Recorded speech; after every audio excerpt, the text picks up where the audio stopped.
Dünyanın hər bir güşəsində olduğu kimi Məhərrəmlik və Aşura mərasimləri Kiyevdə də keçirilib.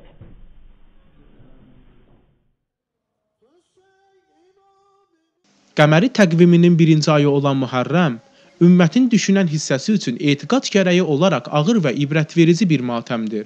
Firud dində adı çəkilməyən, lakin bilavasitə usul-i dinin məzmunundan özünə zərurət qazanan bu matəm uzaq Ukraynada da vaqiətə döndü.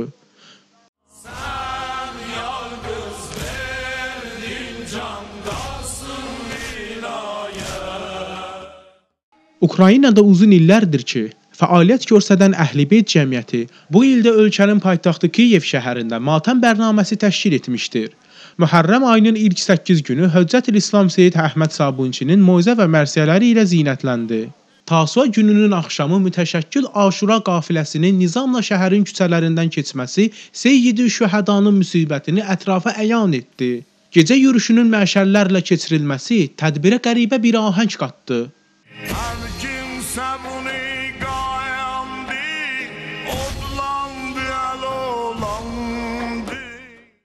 Aşura günü Kiyevin Əhlibeyt Hüseyniyyəsində dərin məzmunlu təziyə məclisi keçirildi. Cənab Seyyid Sabunçinin xütbəsi dinlənildi. Mərsiyəxanlıq və sinəzənlik təşkil olundu. Əzadarlar kədərlərini paylaşdılar. O İslam'a stala Kiyeva prosto və qrime Yazid ibn Muaviyə. Məlun Yezidin hakimiyyəti istibdad zamanı İslamın yalnız gövdəsi qalmışdı. Din aradan getmək üzrə idi. Belə bir halda Hüseyin ibn Əli İslama can vermək üçün öz qanından keçdi. Gəlin zəmanəmizə baxağın. Görək ümmətin dirçəlişi üçün kim hərəkət edir? Fələstin xalqı yalnız Əli şiəsi ilə əl-ələ verərək öz mübarizəsində müvəffəq ola bildi. Onlar bu dəfə də 52 günlük müqavimətləri ilə öz nümunəvi hünərlərini göstərdilər. Məyər belə deyilmi? Həqiqət budur ki, Sünni Fələstin müqaviməti Şiə olan Hizbullahla birləşdiyi zaman işğalçı və qəsbkar siyonist rejimin dərsini verib burnunu ovdular. Bəli, təəssüf ki, bizim birlikdə 9000 şəhidimiz oldu. Lakin biz qələbə qazandıq. Amma etiraf edək ki, bu 45 il düşmənlə nəticəsiz mübarizə aparmaqdan yaxşıdır. Əhsən deyəlim bu qəhrəmanlara.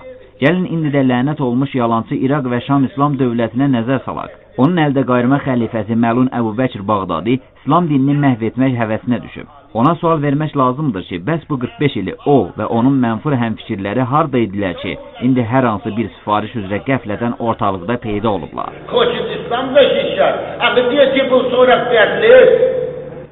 Xəyal Müəzzin, Firidun Ələsgərov, Səhər Beynəlxalq Televiziyası, Kiyev.